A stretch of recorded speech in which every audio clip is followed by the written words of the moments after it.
주시는 말씀은 창세기 22장 1절로 19절 말씀 가운데에 1절로 12절까지의 말씀을 제가 받들어 봉독하겠습니다. 창세기 22장 1절로 19절까지 중에 1절로부터 12절까지의 말씀을 제가 봉독합니다. 그 이후에 하나님이 아브라함을 시험하시려고 그를 부르시되 아브라함아 하시니 그가 이르되 내가 여기 있나이다.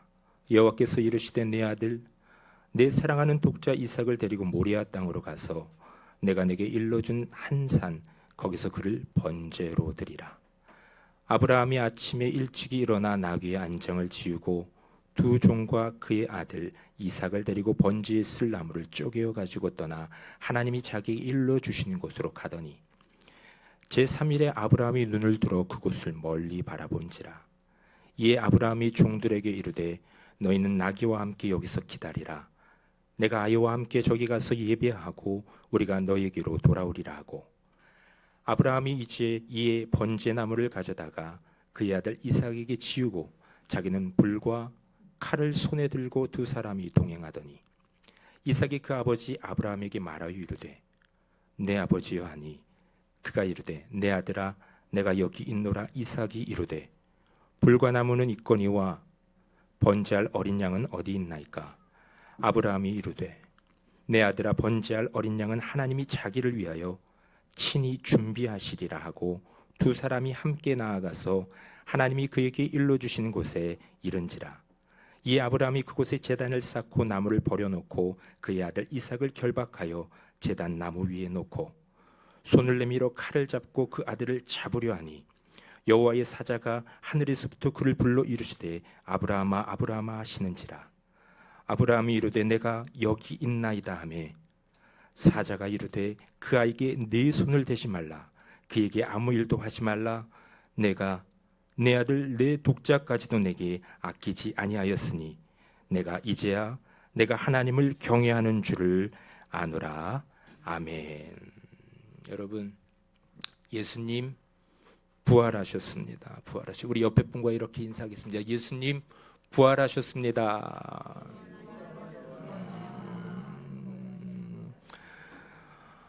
요즘 이제 가끔 이제 산책을 할 때에 여기저기 만발한 꽃들을 봅니다.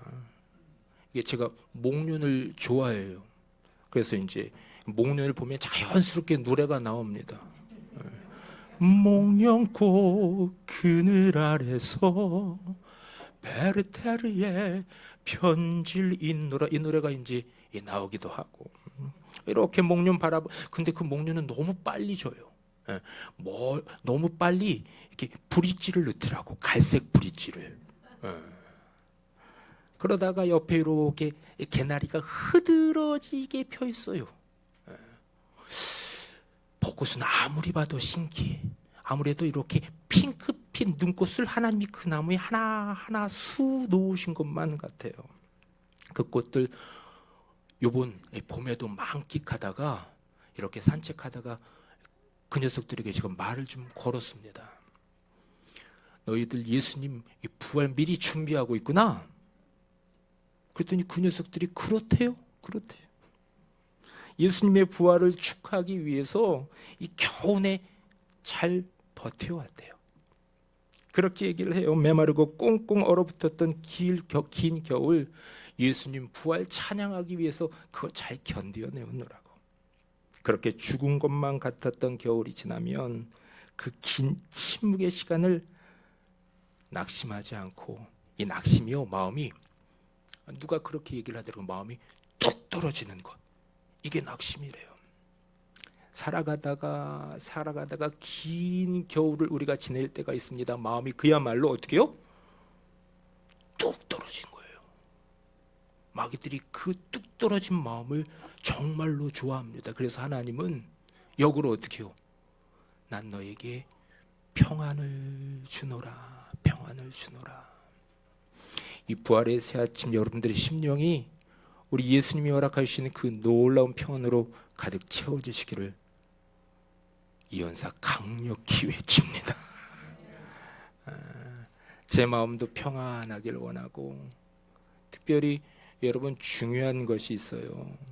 아마 전 세계적으로 오늘 예수 그리스도의 부활을 찬양하는 이 한국교회의 놀라운 예배, 잘 준비된 예배, 어떻게 하면 그 주님의 부활의 영광을 올려드릴 수 있을까? 근데 역으로 생각했을 때에 이 마귀들은 그럼 어떡하겠어요? 이 부활의 놀라운 메시지가 어떻게 하면 성도들이 생각과 마음 가운데 그저 그냥 형식적으로 지나가라, 그냥 부활 행사로 지나가라.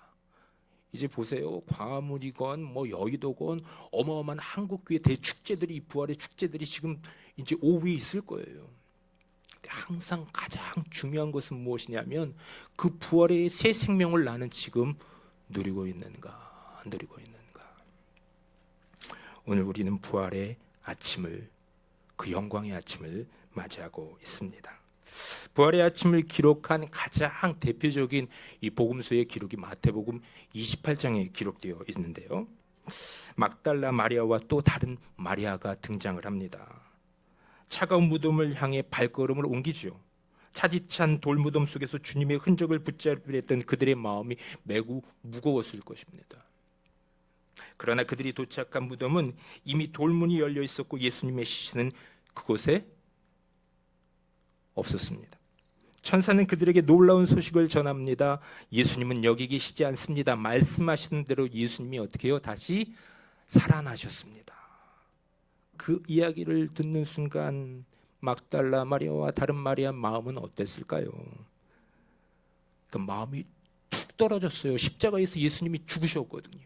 그래서 제자들 주랭랑을 치면서 다 도망가고, 그런데 3일이 지나고 막달라 마리아와 마리아가 그 돌무덤을 찾아가요. 돌무덤을 찾아. 그런데 돌무덤이 열려 있고 신이 보이질 않는 거예요. 이걸 어떡하지? 이걸 어떡하지? 신마저 누가 도둑질해 갔구나. 그런데 예수님이 여기 계시지 않습니다. 말씀하신 대로 예수님이 어떻게 다시 살아나셨습니다. 낙심으로 가득 찼었던 그들의 마음이 아마 벅찬 소망으로 바뀌면서 순식간에 마음의 이름이 바뀌었을 겁니다. 가슴이 쿵쿵, 두려움으로 쿵쿵, 이 위기와 걱정과 근심으로 쿵쿵거렸던 이 마음이 설레임과 기쁨과 소망으로 바뀌어서 쿵쿵 뛰지 않았을까. 이제 끝이라고 생각했던 그 자리에 그 두 딸의 마음 가운데 생명이 솟아났습니다. 사랑하는 여러분, 이 봄날의 모든 기운이, 전 봄이 되면 그야말로 이 봄날의 모든 기운이 예수님의 부활에 초점을 맞추고 있는 것 같아요. 이 천하 만물 온 우주가 이제 부활하실 예수님을 찬양하기 위해서 그렇게 이 봄이 이 예수님의 찬양하기 위해서 그렇게 준비를 하고 있는 것 같아요. 그래서 저는 봄이 오면 이 지구가 이 부활하신 예수님을 찬양하기 위해서 진동을 하는 것 같아요. 하나님은 우리의 삶에도 그런데 그 부활의 소망 예수 그리스도를 구주로 믿는 우리의 삶이 부활을 노래하며 살아가기를 원하십니다. 하나님께서 여러분들의 삶을 그렇게 만들어 가실 겁니다. 믿으시길 바랍니다. 예수님의 부활은 단지 2000년 전에 일어난 사건이 아닙니다. 오늘도 주님을 바라보면서 그리 아니하실지라도 버티고 견뎌낸 사람들을 위한 사건이 부활 사건입니다.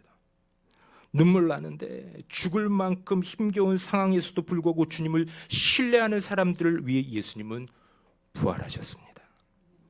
예수님의 부활의 사건은 우리를 향한 그야말로 생명의 선언입니다. 우리 함께 말씀을 읽겠습니다. 마태복음 28장 6절의 말씀을 함께 선포하듯이 읽겠습니다. 시작. 그가 여기 계시지 않고 살아나셨느니라. 아멘. 그래서 이 부활은 인류의 역사상 가장 큰 위대한 사건입니다. 죽음 이후에도 무엇이 있다? 생명이 있다라는 사실. 하나님이 죽음을 이기셨다라는 증거입니다. 우리의 삶에도 이 진리는 우리에게 무엇을 이야기하는 거 아니? 죽음을 거쳐야 부활을 살 수 있다라는 것을 우리에게 가르쳐 주고 있습니다. 죽어야 살게 되는 이 진리를 하나님은 이렇게 창세기로부터 요한계시록까지 구속서 가운데 그 진리를 숨겨 놓으셨는데, 바로 오늘 우리가 읽은 창세기 22장 아브라함과 이삭의 이야기 가운데도 그 부활의 진리가 숨어 있습니다. 이 이야기는 단순한 이 오래전 고대 부족의 이 가정사가 아닙니다. 이 장면은 하나님의 구속사의 이야기, 그리고 예수님의 십자가 부활을 미리 보여주는 그야말로 복음의 모형이라 할 수 있습니다. 하나님께서 어느 날 아브라함에게 너무나 충격적인 말씀을 하시는 거예요. 이 이삭을 아브라함 몇 세 때 낳았죠? 성경 퀴즈입니다. 몇 세 때 낳으셨죠? 100세 때 낳아요. 100세 때. 무려 몇 년을 기다렸냐면요. 무려 몇 년을 기다렸을까요? 힌트를 드리고 있는데 25년을 기다렸어요. 25년을 기다려서 얻은 이삭을 하나님께서 어느 날 아브라함에게 말씀하시는 거, 그 이삭을 어떻게 해요? 바치려는 거예요. 창세기 22장 2절을 제가 읽어드립니다. 여호와께서 이르시되 네 아들 내 사랑하는 독자 이삭을 데리고 모리아 땅으로 가서 내가 내게 일러준 한 산 거기서 그를 번제로 드리래요. 여러분, 번제는 그야말로 그 제물을 죽여서 태워버리는 제사가 번제입니다. 불로 드리는 제사예요. 그러니까 아들을 어떻게 불로 태워버리라는 거예요. 줬을 때는 언제고. 제가 요 며칠 전에 어느 집회에 가서 잠깐 그 성령 집회를 인도를 며칠 2, 3일 전에 인도를 했는데, 제가 이렇게 단에 서니까 꽃다발을 이렇게 주시더라고요. 근데 줬다가 이제 목사님 제가 바다도 끼우고 다시 뺏어가지고 농담으로 줬다 뺐네요라고 이제 농담을 했는데, 그 정도가 아니잖아요. 25년 동안 기다렸던 그 아들이에요. 그것 때문에 이스마엘이라는 실수도 했고요. 하나님께 꾸지람도 듣고, 또 옆에 있는 아내에게 얼마나 또 잔소리를 들었는데, 그런데 100세에 얻은 아들 그 이삭 번제로 드리라는 거예요. 상식적으로, 이성적으로 이해할 수 없는 요구를 하나님이 아브라함에게 하십니다. 아브라함의 마음이 고통스럽습니다. 이삭은 아브라함의 그야말로 전부였어요. 전부. 근데 그 전부를 드리라는 거예요. 그런데 놀랍게도 저는 성경을 읽다가 무릎을 쳤어요. 다음 날 아침 아브라함이 떠납니다. 그러니까 이 이야기를 오전에 들었을까? 새벽 기도 시간에 들었을까? 일단 이 사실을 아내에게 이야기했어야 됐을 거 아니에요. 살아도 대단해. 여보, 안 돼. 그거 하나님 음성 잘못 들은 겁니다. 나중에 천국 가서 그 하루를 어떻게 버티고 견뎠는지 저는 아브라함과 사라에게 물어보고 싶습니다. 그런데 다음날 아침 3일 길을 걸어갑니다. 3일 길을 걸어간다는 것은 그만큼 3일 동안 먹고 마실 것도 준비를 했었겠죠. 또 자야 되니까 이 여러 가지 텐트들도 준비를 했겠죠. 하나님의 음성을 듣고 이 아브라함은 즉각적으로 순종하였던 걸로 보입니다. 그런데 그 발걸음이 가볍지는 않았을 것 같아요. 얼마나 무거웠을까. 이 사랑하는 아들을 향한, 그 이삭을 향한 그 아버지의 마음은, 그 이삭을 생각하느라고 그 발걸음이 아마 무너졌을 겁니다. 설교를 준비하다가 이 무거운 발걸음을 모리아산으로 걷고 있는 이 아브라함을 묵상을 하는데, 문득 한 장면이 오버랩됩니다. 예수님께서 십자가를 지시고 골고다를 오르시던 그 길, 무거운 십자가를 지고 터벅터벅 예수님이 비아돌로로사 골고다 언덕을 향해 걸어가시는데, 예수님의 모습이 아브라함의 모습과 겹쳐지는 거예요. 아들을 드리러 올라가는 아브라함의 발걸음, 우리 예수님은 누구를 드리러 올라갑니까? 자신을 드리러 올라가신 예수님의 발걸음이 하나가 되어 걸어가는 것만 같았습니다. 여러분, 우리 인생의 힘겨운 한 걸음, 우리가 터벅터벅 우리 인생 가운데도 정말로 무거운 한 걸음을 걸을 때가 있잖아요. 여러분, 그때 예수님이 우리가 한 걸음 힘겹게 걸을 때에 그 한 걸음 가운데 예수님도 아들아 아들아, 내가 예전에 십자가를 지고 내 무거운 한 걸음을 돕기 위해서 내가 그때 포기하지 않고 십자가를 내려놓지 않고 끝까지 그 골고다 언덕길 걸어 올라갔다. 여러분들, 지금 여러분들을 죽을 만큼 힘겹게 하는 여러분들의 마음을 너무나 무겁게 하는 그 마음, 그리고 그 마음으로 한 걸음을 걸을 때 예수님이 어떻게 하고 계신다? 우리와 동일하게 한 걸음 십자가를 지시고 걸어가고 계신 줄 여러분 믿으시기를 바랍니다. 히브리서 11장 19절의 말씀을 우리 함께 읽겠습니다. 시작. 그가 하나님이 능히 이삭을 죽은 자 가운데서 다시 살리실 줄로 생각할지라. 아멘. 제가 한 번 더 받들어 읽습니다. 이 아브라함의 생각을 히브리서 기자가 이렇게 이야기를 해요. 그는 아브라함입니다. 아브라함이 하나님이 능히 이삭을 죽은 자 가운데서 다시 살릴 줄로 어떻게 해요? 생각한지라. 원문을 보면 믿었다라는 거예요. 믿었다라는 거예요. 야, 저는 이 말씀을 찾아내고서 옳거니 아브라함은 이 사실을 믿었구나. 내가 이렇게 100세 만에 얻은 이 이삭을, 금지 옥욕과 같은 이 이삭을 드려도 하나님이 다시 살릴 줄로 아브라함은 어떻게 해요? 생각하였더라. 여러분, 그런데 이 아브라함은 어떻게 이 순종을 이뤄냈을까? 아들의 손을 꼭 붙잡고 한 걸음 한 걸음 오르면서도 마음속으로 수없이 다짐했을 겁니다. 하나님 살아계신다. 하나님 살아계신다. 하나님이 다시 살리실 것이다. 하나님은 반드시 이삭을 다시 살리실 것이다.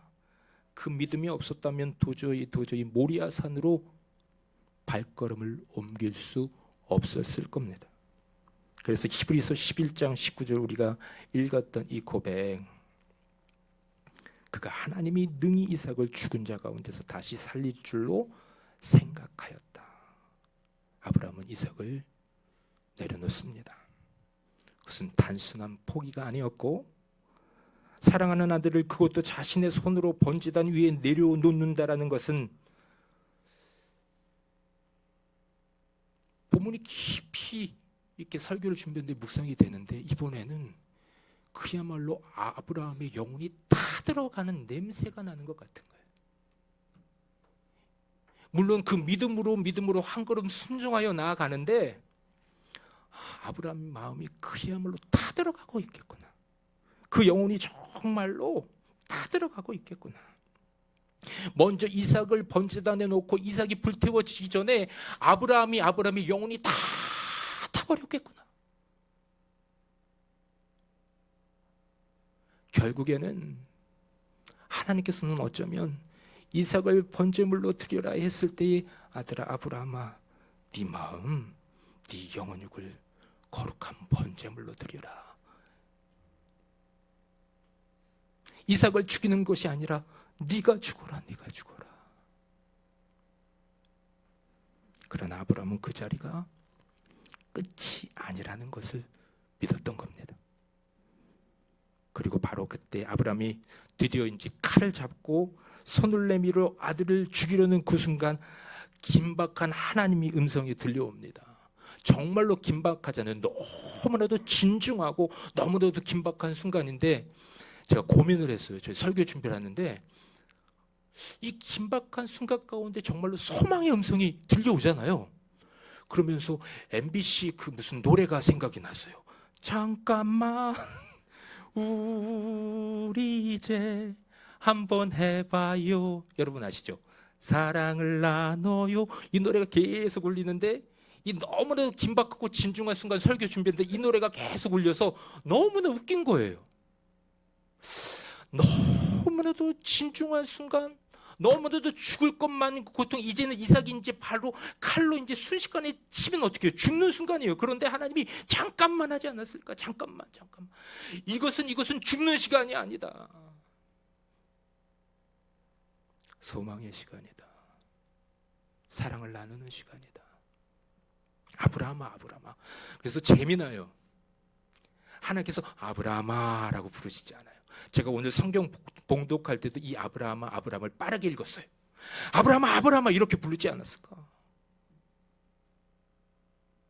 스탑, 스탑. 아브라함아, 아브라함아.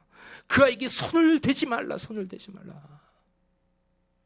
그에게 아무 일도 하지 말라. 내가 내 아들 내 독자까지도 아끼지 아니하였으니.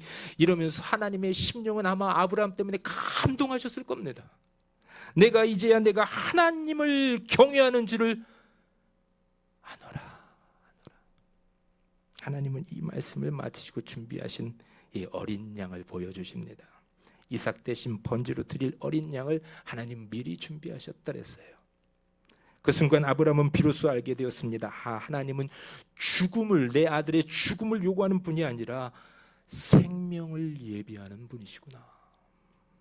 죽음이라 여겼던 그 자리에 이미 하나님의 생명이 숨쉬고 있었습니다. 여러분, 이삭을 내려놓은 그 자리는 죽음의 무덤이 아니었습니다. 하나님이 준비하신 어린 양으로 인해 부활의 자리가 되었습니다. 사랑하는 여러분, 이것이 부활 신앙입니다. 우리 손에 이렇게 꼭 쥐고 있는 것들이 있으시죠? 나의 전부, 이건 내 전부야. 절대로 내려놓을 수 없어. 이건 내려놓으라 하나님 말씀하십니다.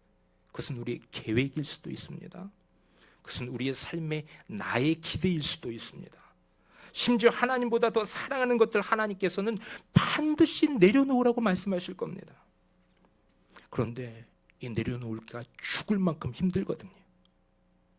그럼 때로는 그 내려놓는 자리가 절망의 음침한 골짜기 같은 그 어둠 가운데 있는 것 같은 생각이 들 때도 있을 겁니다. 근데 하나님께서 내려놓으라 말씀하시는 거예요. 예수님께서 지신 십자가는 죽음으로 끝나지 않았음을 보여주시면서 하나님께서 그 죽음의 십자가를 생명의 부활로 바꾸는 것을 아들아들아 믿을 수 있겠니라고 우리 가운데도 말씀하십니다. 여러분, 그 양화진에 한번 가보신 분 계십니까? 양화진. 네. 저도 이제 몇 차례 가서 우리 이 땅 가운데 아직 복음이 전해지기 전에 정말로 본인의 생명을 다해서 우리나라 가운데 하나님의 나라의 복음을 전했던 그 양화진에 간혹 갑니다. 그 가운데에 여러 선교사님들이 있지만 오늘은 사무엘 마펫 선교사님을 소개하려고 합니다. 사무엘 마펫 선교사. 그분은 1890년 조선 땅에 이제 복음을 들고 찾아왔습니다. 여러분, 그 시절 조선 나라, 우리나라는 이 기독교를 뭐라고 얘기를 했냐면 서양 귀신이라고 그랬어요. 서양 귀신. 서양 귀신이라고 부르며 배척하던 시기였습니다. 병과 가난, 이 사무엘 마펫 선교사의 눈에 보였던 것은 조선의 어려운 사람들이 병과 가난 가운데 고통하는 모습이었어요. 그에게는 익숙하지 않은 문화였고 정말로 다른 언어, 이 언어의 장벽, 때로는 이로 말미암아 마펫 선교사님은 박해와 조롱 속에서 그럼에도 불구하고 어떻게 해요? 예수님 복음 증거야 이들이 산다, 이들이 산다. 그래서 그는 날마다 죽음을 무릅쓰는 삶을 살았습니다. 그래서 그는 조선 땅을 걸으며 이런 고백을 남깁니다. 자막 부탁드릴게요. 한번 같이 읽겠습니다. 시작. 나는 날마다 죽는다. 조선 사람들의 가난한 눈빛, 병든 아이들의 신음, 그리고 복음을 모르는 그들의 영혼 앞에서 나는 내 자아를 내려놓을 수밖에 없다. 제가 한 번 더 읽을게요. 마펫 선교사의 고백. 나는 날마다 죽는다.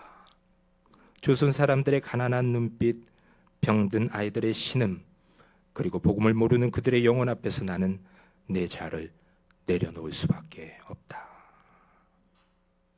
마펫 선교사는 이 조선 사람들의 가난과 질병을 그냥 지나치지 않았습니다. 복음을 전하는 동시에 병자를 돌보고요, 그를 가르쳤어요. 그리고 함께 못부려도 울었습니다. 그렇게 하루 죽는 삶을 살았기에 이 마펫 선교사는 평양 대붕 운동을 눈으로 목도하는 은혜를 경험합니다. 여러분, 마펫 선교사의 삶은 부활을 살아내는 사람의 전형입니다. 그는 자기를 위해 살지 않았습니다. 주님을 위해, 복음을 위해, 생판 모르는 이 조선 사람들을 위해 살았습니다. 그들의 영혼을 위해 본인은 죽는 삶 그 한 걸음을 내딛었던 거예요. 그리고 그 믿음은 결국 많은 영혼을 살리고 한국교회라는 부활의 열매로 드러났습니다. 제가 이제 장로회 신학대학교를 나왔는데요, 그 학교를 세우신 선교사님이십니다. 그래서 이분을 택한 것은 아닙니다.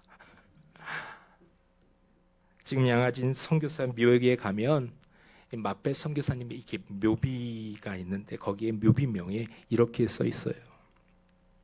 그는 자신의 삶을 조선에 바쳤고 이제 부활의 소망 가운데에 잠들다. 그는 자신의 삶을 조선에 바쳤고 어떻게 해요? 부활의 소망 가운데 잠이 들었답니다. 사랑하는 여러분, 죽음을 각오하며 복음을 전했던 선교사들처럼 우리도 부활을 믿는다면 오늘 나의 이삭을 내려놓고 주님 앞에 맡길 용기가 필요합니다. 그때 우리의 삶의 자리도 절망이 아니라 부활의 자리가 될 줄 믿습니다. 사랑하는 여러분, 그렇다면 부활을 믿는 우리는 우리에게 주어진 오늘을 어떻게 살아야 할까? 여러분, 부활은 단지 과거의 사건이 아니라 오늘 나의 삶을 바꾸는 사건입니다.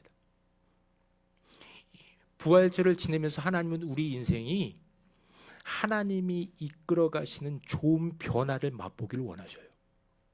사도 바울이 그래서 이렇게 고백합니다. 마치 마페 선교사가 이렇게 고백했듯이 사도 바울이 한참 오래전에 이렇게 고린도전서 15장 31절에 이렇게 고백했습니다. 함께 읽습니다. 시작. 나는 날마다 죽노라. 우리 이거를 옆에 분들을 보면서 한번 해볼게요. 제가 죽겠습니다. 자, 옆에 분 보시면서 제가 죽겠습니다.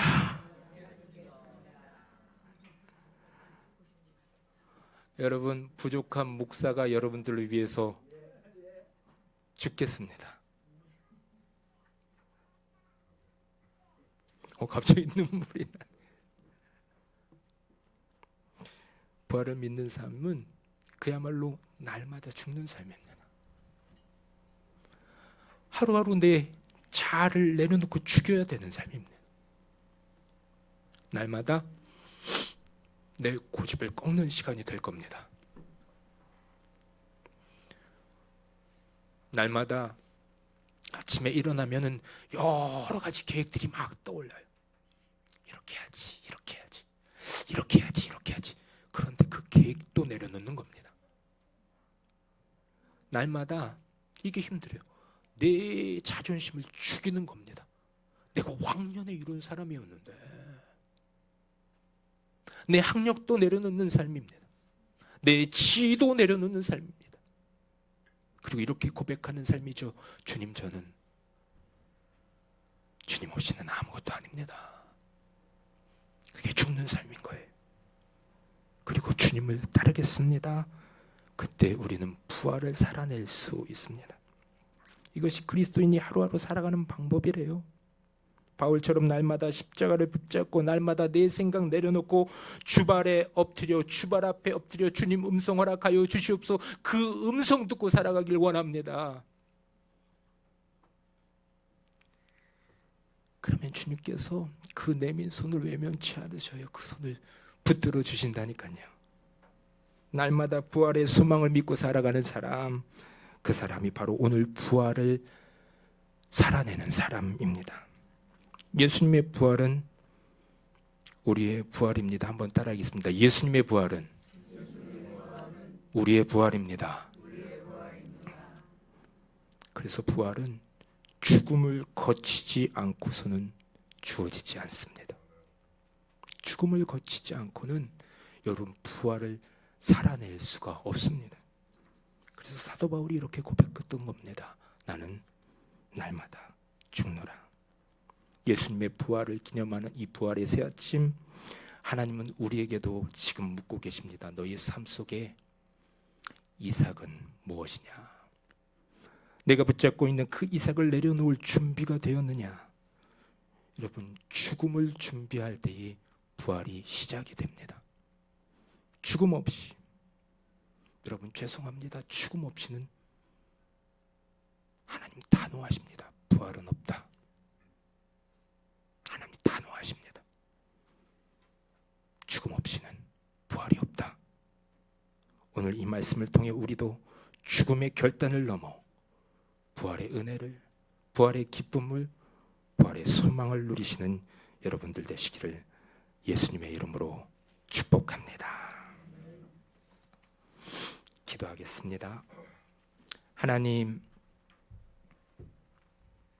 예수님의 본을 따라 또한 믿음의 선진 아브라함의 순종의 한 걸음, 그 믿음의 한 걸음, 그 죽음으로 이른 그 한 걸음, 그러나 그 죽음으로 끝이지 아니하고 부활의 새 소망으로 역사하시는 그 하나님을 우리도 누리길 원합니다.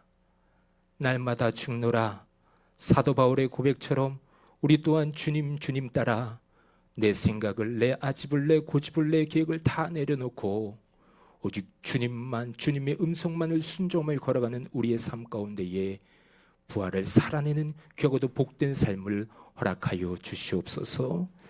예수님 이름으로 기도드립니다. 아멘.